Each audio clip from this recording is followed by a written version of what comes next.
एक फ्रेंड्स, आप सबका स्वागत है आपके अपने से माई स्किल क्लासेज में।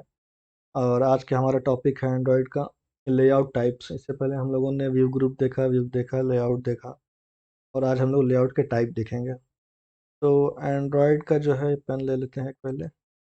एंड्रॉयड आप लोग इतने दिन से पढ़ ही रहे हैं, एंड्रॉयड जान ही गए होंगे और फ़ोन भी उसका इस्तेमाल करते हैं। लेआउट हमने बता दिया है कि जो है वो एक ढांचा होता है जिसमें कि आप अपने यूआई एलिमेंट को अरेंज करते हैं कि कौन सा एलिमेंट कहाँ रहेगा, ताकि आप उसका यूज़र इंटरफेस बहुत बेहतरीन बना सकें और यूज़र को अच्छा लगे और आपकी ऐप ज़्यादा से ज़्यादा इंस्टॉल हो।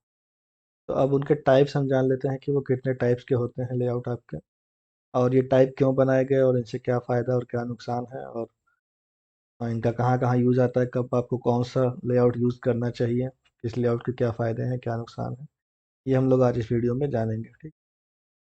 So we have a different type of layouts available in Android to implement user interface for our Android application with different design based on our requirement। तो इसमें ये कहा गया है कि जो है हमारे पास कई तरह के लेआउट अवेलेबल हैं एंड्रॉयड में, ताकि हम इम्प्लीमेंट कर सकें अपना यूज़र इंटरफेस एंड्रॉयड एप्लीकेशन के लिए विद डिफरेंट डिज़ाइन, ताकि कई तरह के डिज़ाइन बना सकें जैसी हमारी रिक्वायरमेंट हो। ठीक है। इसलिए हमको कई तरह के लेआउट दिए गए हैं, यही इस लाइन का मतलब है, इसमें ज़्यादा कुछ नहीं। ठीक है। तो पहले नंबर पे आता है लीनियर लेआउट। पहले जान लेते हैं लीनियर लेआउट होता क्या है। तो linear layout is a view group सब class which is use to render all child view. तो लीनियर लेआउट जो होता है वो व्यू ग्रुप का एक सब क्लास होता है। व्यू ग्रुप पीछे हम लोग पढ़ चुके हैं कि आपका जो मेन बेस क्लास व्यू होती है उसमें एक व्यू वाले चाइल्ड आते हैं, एक व्यू ग्रुप चाइल्ड होता है, और व्यू ग्रुप के अंदर जो है आपके सारे लेआउट आते हैं। तो ये सब क्लास होती है लीनियर लेआउट व्यू ग्रुप की, जो कि रेंडर करती है, प्रोवाइड करती है सभी चाइल्ड व्यू इंस्टेंस को one by one, either in horizontal direction or vertical direction based on the proper orientation property। तो ये जो लीनियर लेआउट है ये क्या करता है कि आपके इसके अंदर जितने भी आप चाइल्ड व्यू लगाएंगे, जैसे आपने एक ढांचा ले लिया लीनियर लेआउट का, अब उसके अंदर आप बटन लगा रहे हैं, टेक्स्ट व्यू लगा रहे हैं, एडिट टेक्स्ट लगा रहे हैं, या रेडियो बटन लगा रहे हैं, चेक बॉक्स लगा रहे हैं, तो ये क्या करता है कि ये सिंपली उनको पुट करता जाता है एक के बाद एक, एक के बाद एक। अब उसकी डायरेक्शन एक प्रॉपर्टी होती है, ओरिएंटेशन अगर आप उसकी जो सेट करेंगे उस डायरेक्शन में वो उनको एक के बाद एक लगाता जाएगा, और आपको उसमें कुछ नहीं करना है। ये इस लेआउट की प्रॉपर्टी है कि आपको उसका कहीं अटैच वगैरह नहीं करना, जैसा कि कंस्ट्रेंट में करना पड़ता है। तो लीनियर में सबसे आपको छुटकारा रहेगा, वो अपने आप ही उसको एक के बाद एक अरेंज करेगा। अगर आपको हॉरिजॉन्टल में चीज़ें चाहिए, आप प्रॉपर्टी हॉरिजॉन्टल रख दीजिए, और बाय डिफ़ॉल्ट जो अगर आप लीनियर लेआउट लगाते हैं तो बाय डिफ़ॉल्ट प्रॉपर्टी हॉरिजॉन्टल रहती है। वर्टिकल करने के लिए आपको ये ओरिएंटेशन प्रॉपर्टी सेट करनी पड़ती है, उसमें आपको वर्टिकल लिखना पड़ता है। ठीक है। तो ये एक के बाद एक लगाता जाएगा। तो जितने भी आपके चाइल्ड व्यू हैं, तो अब उसके बाद जब एक के बाद एक लग जाते हैं तो आपको जैसे एक सिंपल लेआउट बनाना है, जिसमें कि आपको समझ लीजिए एक लॉगिन फॉर्म भी बनाना है जिसमें यूज़र का नेम है, पासवर्ड है और सबमिट बटन है। तो आप सिंपल एक लीनियर लेआउट लीजिए, उसमें आप जो है दो एडिट टेक्स्ट ले लीजिए और एक बटन ले लीजिए, और जैसे ही आप लेंगे वो तीनों अरेंज हो जाएंगे, बट और प्रॉपर्टी वर्टिकल कर दीजिए। उसके बाद वो तीनों अरेंज हो गए। अब उसमें जो है आप मार्जिन दे दीजिए, थोड़ा पैडिंग दे दीजिए, खूबसूरत हो जाएगा और आपका लेआउट तुरंत तैयार हो जाएगा। तो ऐसी सब जगहों पे जहाँ पे हमें एक सिंपल लेआउट तैयार करना है, जिसमें कि 4-5 चीज़ें होनी हैं और वो उनको ज़्यादा अरेंज नहीं करना है, और वो एक के बाद एक रहेंगी, तो उसमें हम लीनियर लेआउट यूज़ कर लेते हैं, और ये बहुत पुराना लेआउट है। तो लीनियर लेआउट से ही हम लोग अगर अ, और भी कोई डिज़ाइन बनानी होती तो पहले इसी का बहुत ज़्यादा यूज़ होता था। लीनियर के अंदर एक और लीनियर बनाते थे। अब जैसे हम एक लीनियर वर्टिकल कर लिया, उसके अंदर हमें हॉरिजॉन्टल में कुछ करना है, तो फिर एक लीनियर और चाइल्ड व्यू उसका बनाया, लेआउट के अंदर एक और लेआउट बनाया, नेस्टेड लेआउट बनाया और उसको हॉरिजॉन्टल प्रॉपर्टी दे दी, तो उसमें वो चीज़ें हॉरिजॉन्टल हो रही हैं। फिर उसके अंदर कोई वर्टिकल काम करना है तो वर्टिकल, फिर एक लीनियर लेआउट लिया उसको वर्टिकल कर लिया। तो ये हम उसको नेस्टेड भी करते जा सकते हैं। तो ये भी हम लोग टाइप पढ़ लें तो इतना हम लोग करके नहीं देखेंगे, लेकिन जैसे ही हम ये इसके अगला चैप्टर आएगा तो उसमें लीनियर लेआउट हम लोग डिटेल में समझेंगे और उसका प्रैक्टिकल भी देखेंगे। तो लीनियर लेआउट ऐसी ही जगह यूज़ होता है जहाँ को आपको बेसिक डिज़ाइनिंग करनी हो, लेकिन पहले ये बहुत ज़्यादा यूज़ होता था, क्योंकि यही एक तो स्टार्टिंग लेआउट था, तो लीनियर ही हर तरह से यूज़ होता था, कभी वर्टिकल के फॉर्म में, कभी हॉरिजॉन्टल के फॉर्म में, जैसी रिक्वायरमेंट होती थी लीनियर को हम लोग मॉडिफाई करके यूज़ करते थे, और इसी की प्रॉपर्टी आगे जाके एक्सटेंड हुई है। उसके बाद आती है रिलेटिव लेआउट। तो इसमें क्या होता है कि ये अपने से एक के बाद एक अरेंज करता था लीनियर लेआउट में। अब रिलेटिव लेआउट भी व्यू ग्रुप का एक सब क्लास है जो कि स्पेसिफाई करता है position of child view instance relative to each other. ठीक है, इसमें क्या होता है कि इसमें ये अपने से अरेंज नहीं करता। अगर आप कोई व्यू इसमें लेंगे रिलेटिव लेआउट में, तो इसमें आपको इसकी पोजीशन बतानी पड़ेगी। लीनियर में आपको कोई पोजीशन नहीं बतानी है, वो एक के बाद एक अरेंज हो जाएंगे किसी एक डायरेक्शन में, या तो हॉरिजेंटल या तो वर्टिकल। लेकिन रिलेटिव में आपको पोजीशन बतानी पड़ेगी कि जो आपका चाइल्ड व्यू आ रहा वो अ, किसी के रिलेटिव में रहेगा। जैसे रिलेटिव वेलोसिटी होती है, रिलेटिव कुछ भी होता है। तो जो आप पहला लेआउट लेंगे रिलेटिव लेआउट, तो ये पेरेंट तो बन जाएगा। अब उसके बाद जो आप एलिमेंट लेंगे, आपको जैसे टेक्स्ट बॉक्स लेना है, आपको एडिट टेक्स्ट लेना है, बटन लेना है, तो आपको उस बटन की पोजीशन बतानी पड़ेगी। तो अगर कुछ नहीं है, सिर्फ एक सिंगल बटन है, तो उसकी पोजीशन आप पेरेंट से बताएंगे कि पेरेंट के लेफ्ट में है, टॉप में है, बॉटम में है, राइट में है। तो उसकी एक पोजीशन बतानी पड़ेगी, वहां जाके वो बटन सेट हो जाएगा, स्क्रीन पे उस जगह। अगर आप पोजीशन नहीं बताएंगे तो वो टॉप लेफ्ट कॉर्नर पे जाके सेट हो जाएगा 0 0 पोजीशन पर। ठीक है, तो रिलेटिव लेआउट में आपको पोजीशन बतानी पड़ेगी। जैसे यहाँ पे child A to the left of child B, अब यहाँ पे हमने इसको एक पोजीशन बता दी कि हमारा जो डिजाइनिंग में चाइल्ड बी है उसके लेफ्ट में हमें ए को रखना है। तो अब आपका चाइल्ड ए जाके चाइल्ड बी के लेफ्ट में सेट हो जाएगा। अगर चाइल्ड बी नहीं है तो आपको पेरेंट से पोजीशन बताना है। उसको बताने के लिए भी आपको ये लिखना है कि child A to the left of parent, तो पेरेंट के लेफ्ट में जाके सेट हो जाएगा। अगर राइट कर देंगे तो राइट साइड में जाके सेट हो जाएगा। तो यहाँ पे आपको अपने जो भी न्यू एलिमेंट आप ऐड कर रहे हैं यूज़र इंटरफेस के लिए, उसकी पोजीशन आपको स्पेसिफाई करनी पड़ती है कि उसको आप कहाँ पे रखना चाहते हैं। और वो किसी के रिलेटिव में होगी, या तो आप पेरेंट के रिलेटिव में करिए, या तो कोई और व्यू आपने ले रखा है उसके अंदर कोई चाइल्ड व्यू है उसके रिलेटिव में करिए, कि उससे ऊपर उससे नीचे। तो इसमें above, below, centre, left, right, bottom up सब रहता है। ठीक है, तो ये आप उसकी प्रॉपर्टीज हैं, इसको हम लोग जब प्रैक्टिकल करेंगे नेक्स्ट वीडियो में, तो इनको बहुत डिटेल में वहाँ पे करके देखेंगे और हर एक प्रॉपर्टी को यूज़ करके देखेंगे। उसके बाद आता है फ्रेम लेआउट। तो फ्रेम लेआउट जो है व्यू ग्रुप सब क्लास है which is use to specify the position of view instance it contains on the top of each other to display only a single view inside the frame layout. अब ये frame layout क्या करता है कि इसमें जो है कई सारे एलिमेंट नहीं आते हैं कि आप सोचें कि हम इसमें जो है टेक्स्ट बॉक्स, एडिट टेक्स्ट, ये चीज़ कई तो चीज़ ले लें, तो ऐसा नहीं है। इसमें चीज़ें एक के ऊपर एक आती हैं। जैसे आपने एक सिनेरियो देखा होगा कि एक इमेज लगी हुई है, उसके ऊपर कहीं बटन रखा हुआ है, या उसके ऊपर कोई टेक्स्ट लिखा हुआ है। तो जब आपको ऐसी रिक्वायरमेंट पड़ती है कि किसी चाइल्ड व्यू के ऊपर आपको कुछ लिखना है, या कुछ सेट करना है, या कोई बटन लगाना है, या और एक इमेज के ऊपर इमेज रखनी है, तब आप फ्रेम लेआउट को यूज़ करेंगे। तो इसमें एक व्यू पूरा एरिया ले लेता है। एक फ्रेम लेआउट जब आप लेंगे तो उसके अंदर जो है, जैसे ही आपने एक व्यू कोई लिया, कोई इमेज व्यू लिया, तो वो जितना एरिया है फ्रेम का वो पूरा वो ऑक्यूपाई कर लेगा। अब दूसरा चाइल्ड जब आएगा तो वो उस व्यू के ऊपर आएगा, उस इमेज के ऊपर आके वो सेट हो जाएगा। अब वो आएगा तो वो उतना पीछे का इमेज छुप जाएगी। समझ रहे हैं आप? तो ये होता है। और ये लोग क्या होते हैं कि अगल बगल ऊपर नीचे आते थे। अभी तक लीनियर और रिलेटिव लेआउट में ये सब ऊपर नीचे अगल बगल आते, एक के ऊपर एक नहीं आते थे। फ्रेम में ये किया गया कि फ्रेम में एक के ऊपर एक रखा गया, ताकि आपका यूज़र इंटरफेस अगर उस तरह का आप बनाना चाहते हैं जो और अ, आपकी रिक्वायरमेंट वैसी है कि अच्छा लगे, या जो भी आपका मोटिव हो, तो एक के ऊपर एक वाला आता है। कि जैसे आपने बहुत से इंस्टाग्राम और बहुत जगह देखा होगा कि एक इमेज है, उसके ऊपर कुछ टेक्स्ट लिखा हुआ है, तो वो फ्रेम लेआउट में ही रहता है कि एक के ऊपर एक व्यू, या इमेज है उसके ऊपर बटन लगा हुआ, या इमेज है उसके ऊपर एक और आधी इमेज है। ये सारी चीज़ें फ्रेम लेआउट। ऐसी अगर आपकी कोई रिक्वायरमेंट है जहाँ पे आपको इस तरह का यूज़र इंटरफेस बनाना है, तो वहाँ पे आप फ्रेम लेआउट यूज़ करेंगे। उसके बाद आपको एंड्रॉयड देता है टेबल लेआउट। अब आपको कोई डेटा टेबल वाइज सेट करना है। ऊपर आपने कुछ टेबल की हेडिंग दे दी, उसके नीचे आपने उसका डिस्क्रिप्शन दे रखा है। जैसे ऊपर क्लास दे दिया, ग्रुप दे दिया, और मार्क्स दे दिए, और नीचे स्टूडेंट के नेम देते चले गए, कौन कितने मार्क्स पाया, ये रिजल्ट वगैरह सेट करना है। इस तरह का अगर आपको कोई व्यू है, या ऐसा कोई एप्लीकेशन आप बना रहे हैं, आप टेबल लेआउट का यूज़ करेंगे। ये एक व्यू ग्रुप का सब क्लास है जो कि चाइल्ड व्यू एलिमेंट को रो और कॉलम में अरेंज करता है। तो ये टेबल लेआउट, जो टेबल तो आप लोगों ने अगर किसी ने वेबसाइट लर्निंग सीखी है तो उसमें भी आप एचटीएमएल में टेबल बनाते हैं, ये वैसे ही टेबल है। और इसकी भी वही प्रॉपर्टीज होती है। रोज और कॉलम आपको डिफाइन करने पड़ते हैं कि आपको कितने कॉलम चाहिए, और रो आप बनाते जाइए तो वो बनता जाएगा। तो उतने रो उतने कॉलम आपके स्क्रीन पे बन जाएंगे, उसके अंदर आप डेटा ऐड कर दीजिए। तो जब आपको चाइल्ड व्यू कोई ऐसा स्क्रीन बनाना है या कोई ऐसी एक्टिविटी बनानी है या कोई ऐसा ऐप बनाना है जो कि आपको डेटा टेबल के फॉर्म में शो करना है। टेबल के फॉर्म में इसलिए शो किया जाता है क्योंकि वो ज़्यादा अंडरस्टैंडेबल होता है, इसीलिए हम लोग टेबल के फॉर्म में डेटा से शो करते हैं। तो जब आपको कुछ डेटा वगैरह शो करना है टेबल के फॉर्म में, तो आप टेबल लेआउट सिंपल लीजिए और उसमें अपना डेटा अरेंज कर दीजिए। उसके बाद आता है web view. Web view is a browser that is use to display the web pages as a part of our activity layout. अब आपकी कोई ऐसी ऐप है जिसमें आपको कोई वेबसाइट का पेज या कोई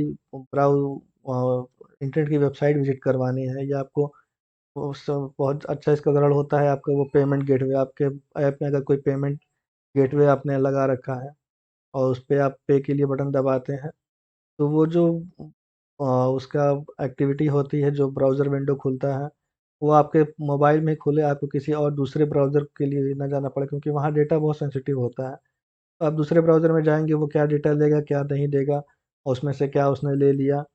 तो इन सब चीज़ों से बचने के लिए आप अपने ऐप में ही वेब व्यू का यूज़ करते हैं, ताकि उसी के अंदर वो वेब पेज खुल जाए। तो अगर आपको अपने ऐप के अंदर ही वेब पेज खुलवाना है, तो आप वेब व्यू का यूज़ करेंगे और उसके बाद उस पेज का यूआरएल दे देंगे, तो वो पेज आपके ऐप में ही खुल जाएगा। आपको दूसरे ब्राउज़र की तरफ उसको इंटेंट पास नहीं करना पड़ेगा कि दूसरा ब्राउज़र उसको खोले और उसमें से डेटा हेर-फेर करे। तो वो हो सकता है, या आपका कोई नॉर्मल इमेज प्रोसेसिंग ऐप हो सकता है, या कोई वेबसाइट डिस्प्ले ऐप हो सकता है, या आप अपनी आप की कोई वेबसाइट है, आप उसको ऐप पे डिस्प्ले करना चाहते हैं, तो आप वेब व्यू लगाइए और यूआरएल पास कर दीजिए। आपका वो पूरी जो है, अगर आपकी वेबसाइट मोबाइल फ्रेंडली है, आपने बना रखा है, तो वो आपकी वेब पेज इस पे आसानी से दिखने लगेंगे, खुलने लगेंगे और यूज़र आपका इसको यूज़ कर पाएगा, ठीक। तो ये वेब व्यू आता है। फिर उसके बाद आता है लिस्ट व्यू। तो list view is a view group which is used to display scrollable single column list of items. अब लिस्ट व्यू बेसिकली कहाँ यूज़ आता है? लिस्ट व्यू आता है अडेप्टर में यूज़ आता है।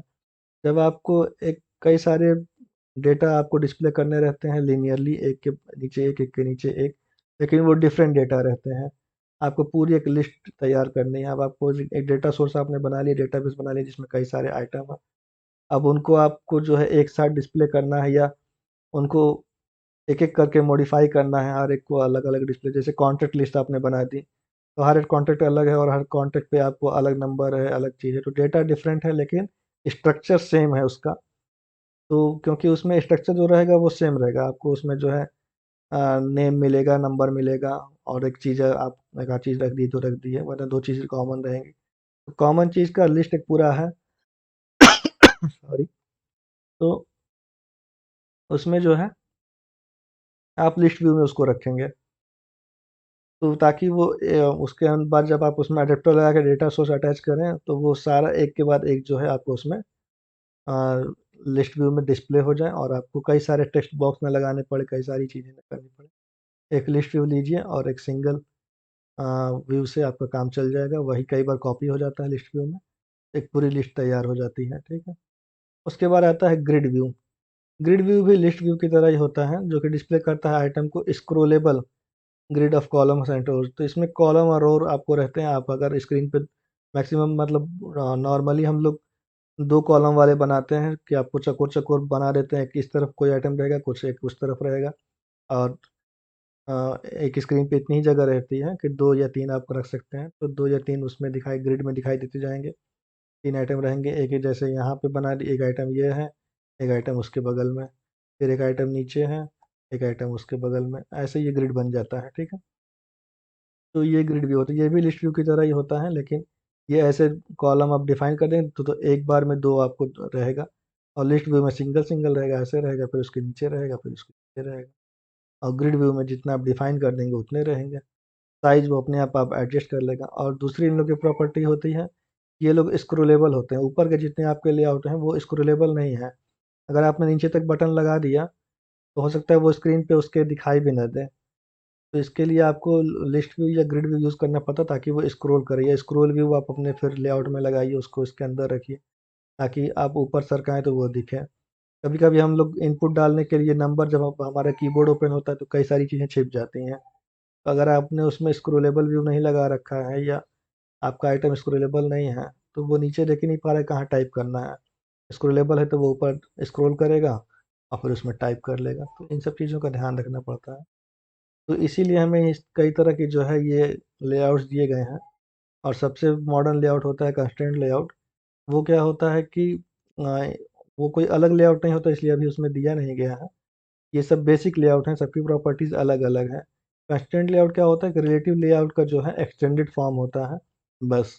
उसमें भी आपको व्यू का जो है पोजीशन डिफाइन करना पड़ता है, कहीं ना कहीं उसको अटैच करना पड़ता है कंस्ट्रेंट से। इसमें सिर्फ पोजीशन बतानी पड़ती है, उसमें अटैच करना पड़ता है कंस्ट्रेंट से। कंस्ट्रेंट मतलब तार या धागा समझिए, उससे आपको जोड़ना पड़ता है उसमें। जो हम लोग पढ़ेंगे उसको तो डिटेल में पढ़ लेंगे, लेकिन ये बेसिक लेआउट होते हैं, इसीलिए इनको इसमें डिस्कस किया गया है। कंस्ट्रेंट के इसमें नाम नहीं दिया गया क्योंकि वो रिलेटिव का एक्सटेंशन होता है, वो खुद एक कोई नया लेआउट नहीं है। ठीक है, तो ये हमें डिफरेंट टाइप के लेआउट्स इसीलिए दिए गए हैं कि हमारी जैसा रिक्वायरमेंट हो वैसा हम कर सकें। अगर हमारी रिक्वायरमेंट सिंपल है कि एक के नीचे एक हमने व्यू रखने 4-5 व्यू हैं, तो उतने हमने रख लिए। फिर रिलेटिव आया, अगर पोजीशन वाइज रखना है तो पोजीशन वाइज रख लिया। रिलेटिव इसलिए आया क्योंकि लीनियर में ये प्रॉब्लम थी कि एक के बाद एक रख रहे हैं, अब हमें फिर हॉरिजॉन्टल में कुछ रखना है, बगल में रखना है, तो फिर एक लीनियर लेआउट लें उसके अंदर। अगर आप एक के अंदर एक नेस्टेड करते जाएंगे तो जितने आपके लेआउट रहेंगे उतना ज़्यादा आपकी जो है परफॉर्मेंस ख़राब होती जाती है, उतना ज़्यादा स्क्रीन पे जो है उसका परफॉर्मेंस ख़राब होती जाएगी। क्योंकि वो ट्री ज़्यादा कॉम्प्लिकेटेड हो गई इस लेआउट की, तो वो प्रोसेसिंग करने में उसको काफ़ी टाइम लगता है और टाइम कॉम्प्लेक्सिटी बढ़ जाती है। तो परफॉर्मेंस उसकी ख़राब होती है और हैंग भी होने लगता है। तो उसको ओवरकम करने के लिए रिलेटिव लाया गया कि अगर कोई चीज़ ऐसी है जो कि हमें लीनियर में तो अरेंज करना ही चीज़ें को, लेकिन कुछ एक के बगल में एक भी रखना है तो हमें नेस्टिंग ना करनी पड़े। हमने एक टेक्स्ट बॉक्स लिया कि इंटर नेम, और आगे हमें उसका इनपुट लेना है। इधर लेबल टाइप में टेक्स्ट बॉक्स ले लिया और बगल में एडिट टेक्स्ट दे दिया। लेकिन अगर यही काम लीनियर में करना पड़ेगा तो फिर हमें नेस्टिंग करनी पड़ेगी। एक तो हमें ओरिएंटेशन वर्टिकल वाला लेना पड़ेगा, फिर उसके अंदर एक हॉरिजॉन्टल वाला लेना पड़ेगा।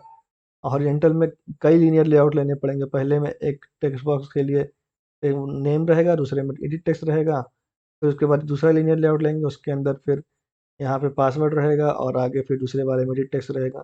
फिर ऐसे ही बटन के लिए एक तीसरा लीनियर लेआउट लेना पड़ेगा। तो इस तरह से वो कॉम्प्लिकेटेड हो जाता है।